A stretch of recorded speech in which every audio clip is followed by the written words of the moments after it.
I'm standing a kilometer away from Russia. Literally at the end of this beach is Russia. But I'm not standing in the Baltics, in Finland, Belarus, or God forbid, Ukraine. I'm standing in Poland. And I can look into Russia from Poland because this tiny piece of land is an exclave, a part of Russia outside of Russia. And it used to be part of Germany. So why is it Russian? You may have already seen videos that explain this story, like this one or this one. And these videos are fine, there's nothing wrong with them. But they both start like this. Was a part of the lands of the Teutonic Order. Founded by the Teutonic Knights. So hold up right there. Teutonic Knights? These were Crusaders. They were fighting Muslims in the Middle East. What are Crusaders doing all the way up north here? This is actually really an insane story. And it also helps explain why the biggest Crusader castle is not to be found in Israel or Syria, but you can find it right here, in Poland. Today, I'm going to show you the real reason why Russia got this old piece of Germany.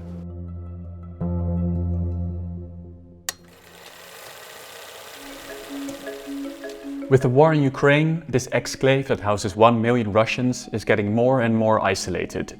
Just a few years ago, 3 million people crossed this border. And last year, this plummeted to just 364,000 people. Poland is building a fence to stop illegal immigration. And they just opened this new canal. This means that Polish ships won't have to pass through the Russian exclave anymore. But tensions over this area are older than Russian aggression. Way older. For this story, we have to go back 800 years. Because the origin of this story starts at the time of the Crusades. The time European crusaders wanted to reconquer the Holy Lands. The first of these crusades was a big success for them, and they established these crusader kingdoms.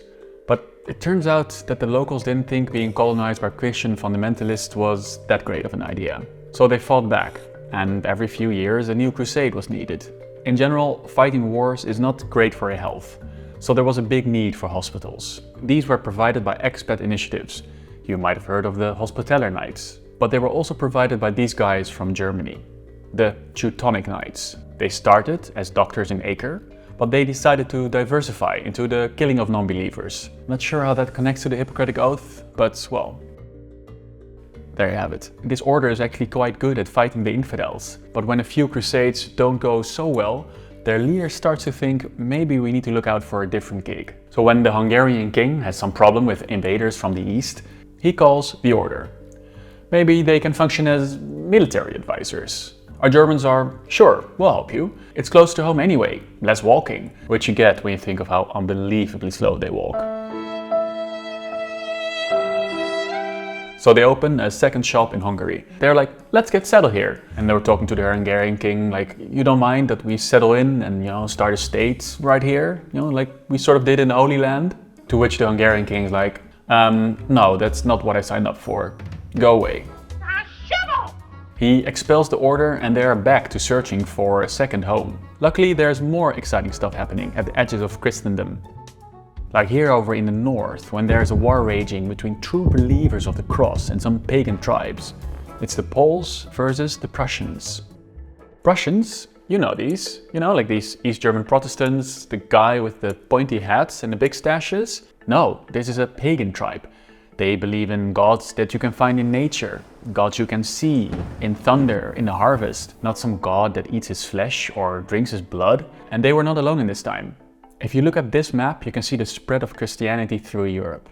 It starts in big cities and populated areas. It expands first until the edges of these big rivers. But soon Christianity spreads over bigger areas. Still in the early 1200s, there's still a lot of parts in Europe that don't believe in Christ yet. So you don't just have crusades in the Middle East to reclaim old Christian lands. There are also crusades to convert pagans by fighting them. Quick word. I hope you liked the video so far, and if you want to support this kind of thing, I started a Patreon. Making a stable living off of YouTube is hard enough. But I also want to do ambitious stuff, like going to these places, showing you how the past and the present come together. And to do that, I could really use your support. If you do want to become a patron, which you can already do for a few bucks a month, you will get access to the Discord group, where we talk about titles and thumbnails and topics, future topics, all kind of stuff. So if you want to support this, there's a link in my description for my Patreon account. And maybe I'll see you in the Discord. Okay, back to the video. If you're a Christian ruler in these parts, it's kind of great. Because if the Pope calls a crusade, you basically get this influx of free soldiers. So you have this Polish prince that invites our mercenary friends, the Teutonic Knights. And again, the Teutonic Order is like, sure, we don't care if we're killing non-believers in Jerusalem, Hungary, or in the north. Still, the leader of the order has learned from the situation in Hungary. He gets the Pope and the Holy Roman Emperor to sign documents that any land they conquer is theirs. And boy, they do settle. They join with some other crusaders in the area, they build some castles around Poland, but to really show you their intent, look at this. This is Malbork. It's the biggest castle in the world. I mean, look at this place. This place could hold 5,000 knights. And although it came under siege, it was never conquered. You have these insane ramparts, and they're just the outer ring. Then you still have to get in. So I guess that leaves us with the situation that the biggest crusader castle is not in Syria or Israel, but in Poland?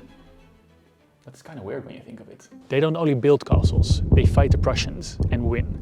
They invite German people to come and settle in these lands. And when the Prussians don't want to be ruled, well, they exterminate them. These are different times, but in our modern age we have a word for that. It's called genocide.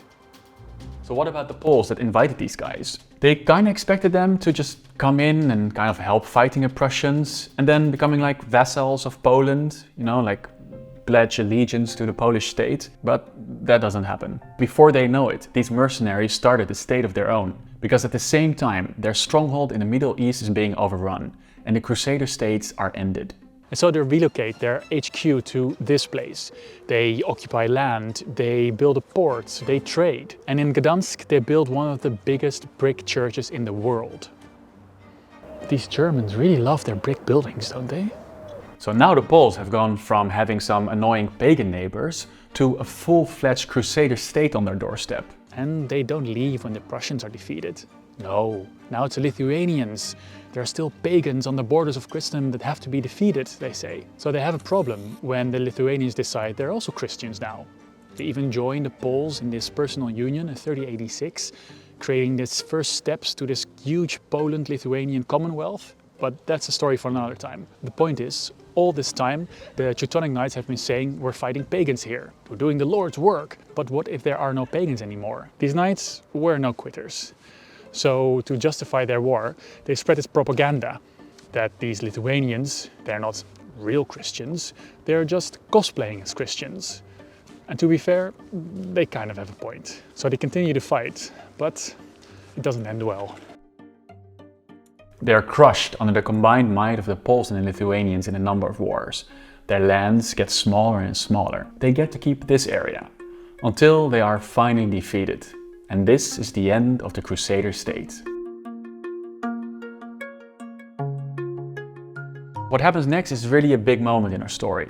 History could have gone completely differently, because this land could have been added to the Polish kingdom, and then there would be no exclave. There's actually quite a few people at that time who say like, well, maybe we should just take it, add it to Poland. But the Polish king doesn't take it. Maybe he thinks these lands are settled by too many Germans, they're too Protestant. Instead, he makes this land, that's now called Ducal Prussia, a vassal to the Polish crown. And this will be a big opportunity for some other Germans. You see, the last leader of the Teutonic Order was from the Hohenzollern family. This is a family that owns land all over Germany, but mostly around Berlin. This family look at the area to the east and they see this sweet coastline, these big ports like Gdansk, and a ton of ethnic Germans living inside these areas. What more do you want? So they go to the Polish king and are like, hey, if our cousin's line of the family might die out, could we maybe put one of the Berlin branch on the throne? They are minor family, so the Polish king is like, sure, whatever floats your boat. As long as you acknowledge I'm still the boss. And they do. So now this land gets tied to the Hohenzollern family that lives around Brandenburg. Still, they are a vassal of Poland. But that changes sometime later, when the Polish are fighting the Swedish. And our Hohenzollern friends see an opportunity.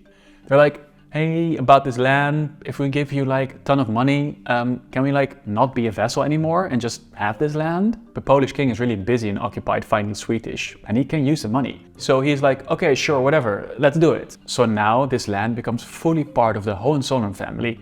They are not a vassal to Poland anymore. And then the Hohenzollern family is like, we'll rebrand to Prussians now. Yes, finally, that's Prussia. The militaristic state that would take the lead in the unification of Germany.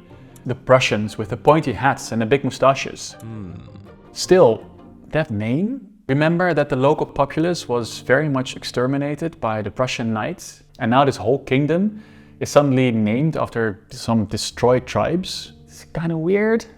It's like as if Americans suddenly rebranded to some Native American tribe. Still, there's a problem. This land is not unified. And the Prussians are not gonna rest before they get all this land together. And together with Austria and Russia, they just completely divide up Poland. And this makes Prussia super big. They have this whole fork of land to the east now. Nicely connected. It looks perfect.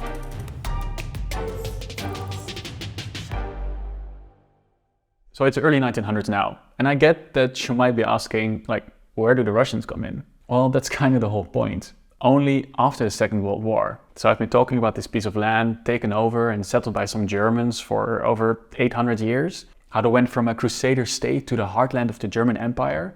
And Russia is only now finally peeking around the corner. Because these other videos do a good job of explaining the modern situation, I won't really go into depth on this. I'm gonna introduce Russia's part in all this in 1 minute.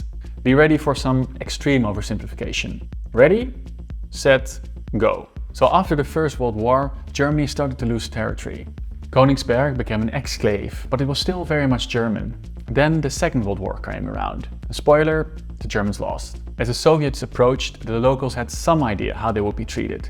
You have hundreds of thousands of them fleeing to Germany. So Königsberg became Soviet. It didn't become part of Lithuania, because with the harbor it had such a strategic value, and Stalin didn't trust his new friends yet. Or anyone, for that matter.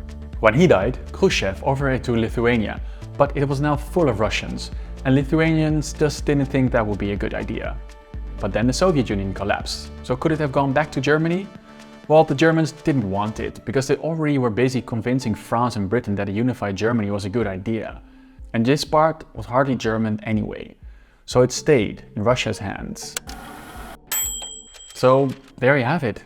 A crusade against some local tribes turned into a German state that went to become part of the German Empire and finally going over to Russia. To me, it's so insane how history from 800 years ago still has an impact even to this day. And for something that I thought is just Russian, for the greater part of its history had been something completely different. Founded fighting non-believers in a war of Christendom versus paganism. But at that exact moment, an even bigger war was going on. The war between science and religion. In a war where the church blocked scientific progress for almost 2000 years, making the Bible the only source of scientific truth, even going so far as to claim that the world was flat. That is, if you believe the 19th century invention that is still with us today. Tell me, do you believe that the medieval time was a time of backwardness, of bigotry, of religion triumphing over science? Well, then this is the story for you. It's this story of how 150 years ago, some frustrated dudes made up this idea of a warfare between science and religion. I've made an entire video about this topic you can watch right now on Nebula. This is the creator-owned streaming service, where I'm posting my videos early. Nebula is filled with extra content by creators I know you like to watch, like Wendover, Neo, and Not Just Bikes. It's a great service that gives me the opportunity to keep telling you the amazing history behind everyday objects and places. But you're not only subscribing to support me, because you also get access to amazing videos you can't see anywhere online, and classes to get taught by the same creators you like to watch. If you sign up using the link below, you can both support me and get access to Nebula and Nebula classes for 40% off the annual plan. And this makes it as little as $2.50 a month. And that's it for me today.